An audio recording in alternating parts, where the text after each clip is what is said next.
This is the Plagmanrules Podcast. All right, everybody, welcome. It's Monday, September 18th, and we've got a few things to discuss today. First of all, we're going to mention the sad passing of actor Harry Dean Stanton. We'll quickly kind of run through some of his filmography highlights, a couple of favorite things from him that I've seen, and stuff like that. We're also going to talk about the weekend box office report. We have that in, and we'll also discuss a trailer that debuted last week. I didn't get to it last time, but it's the trailer for All the Money in the World. I'll quickly talk about that. So it's not going to be a super long episode today, but those are the main things we're going to be talking about today. All right, so yes, first of all, we do have to mention the passing of Harry Dean Stanton, 91 years old as an actor, and he died of natural causes. And this guy is pretty much an actor who's worked with just about everybody in the business. You know, looking back through some of his filmography here, of course we have to talk about Alien, where he had a pretty good role there. And he was actually the very first victim of the alien when it was in full form with the two mouths and everything,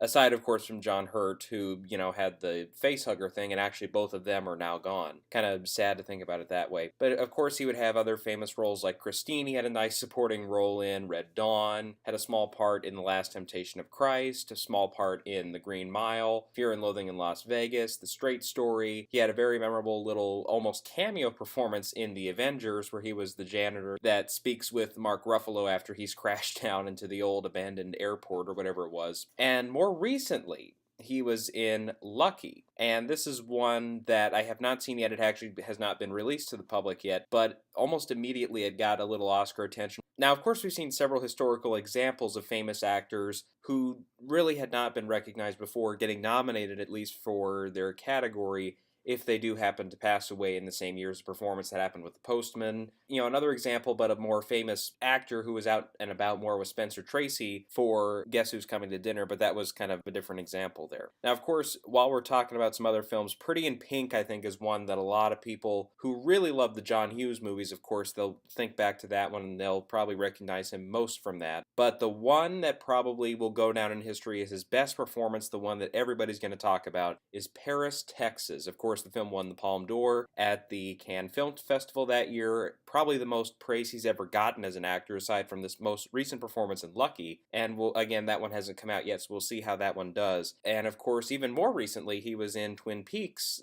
the newest version of that, and he had I guess an episode or two in that. So I haven't seen that, but I've heard nothing but great things about that. So, you can go through, there's really a lot of stuff he's done. Like in The Night, he had a very small role. Cool Hand Luke, he was basically an extra in The Godfather Part 2. There's a lot of stuff. And again, this is a guy who worked with just about everybody. So it's kind of hard for anybody to really take this one. It is a big loss. And of course, Hollywood is lesser for his loss. And it's kind of a nice thing to run through and say, oh yeah, that's right, he did have that role in that film. Or, oh, that's right, he was very, very active in his career throughout, even, up till his passing, just a couple of days ago. Lucky was just about ready to get into theaters, and of course Twin Peaks is, this new version is still going on. So we'll see what happens, as far as like Oscar talk and all that. Eventually we'll see if that gets him anywhere or not, but we'll have to see with the performance too. Sometimes it just doesn't fit.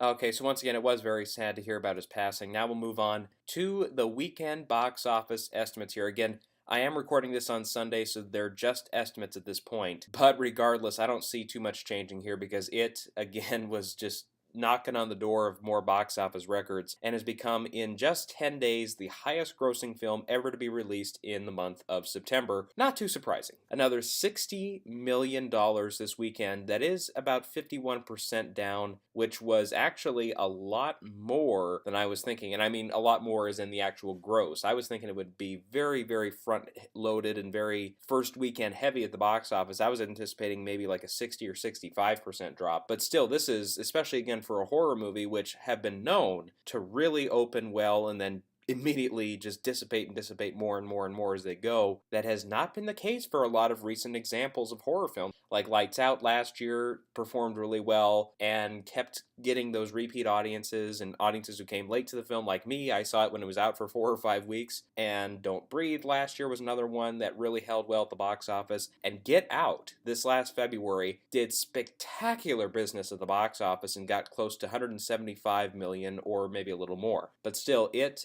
only down 51%. This is a great sign that the film will indeed crack that $300 million mark at the domestic box office. It's now close to 375 million worldwide. So this has just already been printing up a lot of money for New Line. And another kind of box office thing here we'll talk about while we're speaking on that subject is Annabelle Creation, down in 6th place this weekend, is now just shy of $100 million here in the States. And its worldwide total is actually now creeping up to $300 million. So on a $15 million budgeted movie, again, nothing but great things going on right now for Warner Brothers, especially in their horror division. And this is really just a magnificent job here in the past few months. Pretty much the only 2 films we can talk about of being big successes at the box office, with the exception of Hitman's Bodyguard, which is Lionsgate. But it's all been Warner Brothers and New Line, with Annabelle Creation and now with It. We also had American Assassin open this weekend, about $14.8 million by its estimates here, which I don't think is too bad. And I think for what the film was going for as far as tracking and stuff, it was actually pretty spot on in that case. But a big story this weekend is Mother, Darren Aronofsky's Mother. $7.5 million on about 2,300 screens. It's not the worst opening in the world, actually. Now, of course, what a lot of people have been mentioning here is the fact that it got an F score from CinemaScore, which is pretty rare, actually. It's been a while since I've seen a score that low. I mean, even like Transformers movies, which are pretty much universally hated with few exceptions, even those manage like B- or C+, but to get a straight up F, especially from a movie that had Javier Bardem and Jennifer Lawrence, whose fan bases are very, very, very, very biased and will pretty much give it an A no matter what, for it to get an F is really weird. I mean, and critics, at first were very, very high on it, coming off of like Venice and Toronto screenings, but then once the other regular critics came in, it became very divisive, and I think actually the Rotten Tomatoes score is about 68% right now, roughly that. It might go up or down a couple percentage points here or there in the next few days. But this is not exactly a great opening. Now, tracking only had it at about 11 million or a little over, so it's, again, not the worst opening in the world, but still, it is falling below expectations right now. And I think for Paramount, it's another big loss here. I mean, not that it's the highest budgeted film in the world. I mean, I haven't seen the numbers, but I can't imagine it costing more than, say, $30 or $40 million. But either way, it is really, again, not the worst opening in the world, but I would have anticipated with a big caliber cast like they had in the movie that it would have done a little better. Now, I haven't seen it yet. I do plan to see it here in the next few days, but we do have, speaking of box office here, looking ahead, we could see another record weekend starting this Friday. Now, we have the Lego Ninjago movie, which I think is going to do very well because kid audiences have had nothing in the last month, with the exception of Leap and The Nut Job 2, and both of those very much have not performed well here at the box office. And we've also got Kingsman: The Golden Circle opening, which I think will do well. The first Kingsman did very well back in February of 2015, and I think the hype is there for the sequel. Now, is it going to be It numbers? No way. Neither one of them is going to get that high. But I do think an opening of 40 million or over for both is very much in the cards here. We could even see 50 million for either Lego Ninjago or perhaps 50 million for both Kingsman and Lego. I mean, as far as which one's going to be number one, that's going to be a hard battle here because kid audiences have been very much deprived in the last few months here. So if I had to guess, the solid money is on Lego Ninjago winning the weekend. But Kingsman has a very loyal fan base, and I think everybody is really anticipating this new one. The trailers have been really good so far, and I don't think anybody's really criticizing them too much for much yet. I mean, we'll see what happens when the movie comes out and when reviews start coming out here probably in the next couple days. But it's going to be a tight one there, and I think both of them are in the range of getting some good box office dollars here. And I think it's easily going to be the biggest September of all time at the box office. Now, I'll have to double check the numbers here, and we'll probably get to this a little later, but with it now at nearly $220 million after just 10 days, I mean, it's pretty much going to be one for the record books. And I think going forward, it's going to be a strong number 3 this coming weekend, and it's going to continue to really, like I said, romp on these box office records. And again, we could see 300 million or more when all is said and done here at the domestic box office.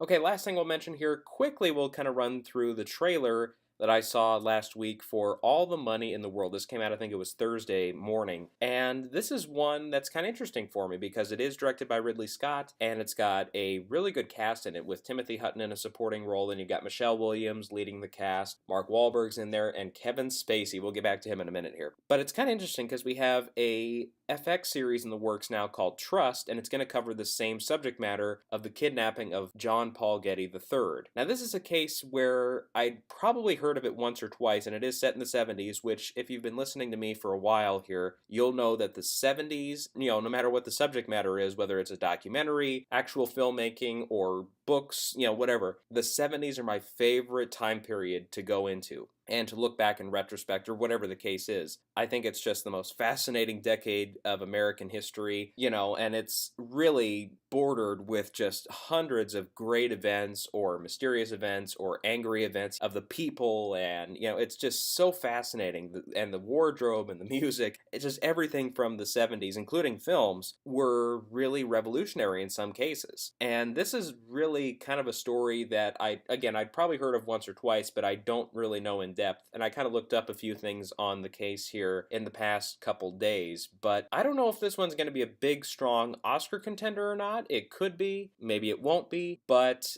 either way, it does look like it will be a fascinating film to watch. Now, of course, that cast does a lot to do with that, because Michelle Williams is coming off of her phenomenal performance in Manchester by the Sea. Mark Wahlberg has been doing some good work lately. We'll get to this now. Kevin Spacey, with all that makeup on as John Paul Getty, or Gene Paul Getty as his birth name was, really does a magnificent job here, just in a couple of shots, of just being that stoic character and really bringing that persona to life. And again, we're kind of seeing that this year with Churchill, played by Gary Oldman, that had just pounds and pounds of makeup on, and the same goes with Kevin Spacey. We'll see what happens, but right now, just coming off of Toronto and all these other film festivals, it seems like Gary Oldman is going to be the favorite now to be in that front-runner position here in a month and a half when November comes around, and that's pretty much when I start saying, okay, now we can start saying front-runner status. But I thought it was a really fascinating trailer, and again, it's kind of this eye-opening thing to where if you've never heard of the kidnapping of John Paul Getty III, now it's something you can kind of get into. And again, we'll have that FX series, which is coming up. Supposedly it's supposed to start in January. I don't have the full dates on here, but it's like Donald Sutherland's in that, Hilary Swank, Brendan Fraser's going to be in it, which is the first time I've seen him in a long time. So we'll see what happens with that series as well. But if that series takes off and the movie is really good, I think that's really adding to the fire there, and I think it will help the movie in its Oscar case. We've seen that happen before. So, we'll see here, but I did very much like this first trailer, especially the reveal of Kevin Spacey. That was great. And again, a lot of potentially Oscar-worthy performances coming out of this cast. And, Ridley Scott has been on and off here the past few years with Oscars and stuff. American Gangster got a couple of nods here and there. And The Martian, of course, a couple of years ago, except for his snub for Best Director, really did well at the Oscars as far as nominations. Now, it didn't win anything, but still, it's definitely showed that the Academy is receptive to his films, even still, despite, a lot of really bad films like The Counselor and Prometheus getting all that really all over the roadmap reception. And now with Alien Covenant kind of being the same case, we'll see if maybe that's a recipe for him getting back into the fold again with this one, All the Money in the World. Alright, so that's going to do it for today's episode. Now again, if you have any ideas or discussion points you want brought up on the podcast here, you can leave a comment on YouTube. Otherwise, I do have a Gmail account set up, and that's Plagmanrules Podcast at gmail.com. Plagmanrules Podcast at gmail.com again. And if you have an idea, something that you think could help the podcast, something you like or don't like about it, again, go ahead and leave a comment here, or again, use that Gmail account. Or again, if you have something where you're like, hey, you skipped over this in movie news or television news or something, or if you have a request of any kind, then go ahead and leave a comment, or again, use that Gmail account to bring that up. Okay, so we'll be back again on Friday. And now that the film festivals are starting to wrap up here with like Toronto's done, Telluride's done, Venice is done, I will have another video up sometime this week or over the weekend or sometime roughly in the next 7 to 8 days, where it'll be another, actual video where you'll see me and I'll be talking about some of the stuff that happened at the festivals, stuff that went down that was very helpful for some films that really did not do well at the festivals, and so on and so forth. We'll talk about those, and maybe some potential early frontrunners. When we get to November, who are we going to look for and who could really surprise? So we'll get to that sometime here. And of course, we'll be back again on Friday with another edition of the podcast talking about, well, whatever happens in movie news. Okay, so until then, this has been the Plagman Rules Podcast.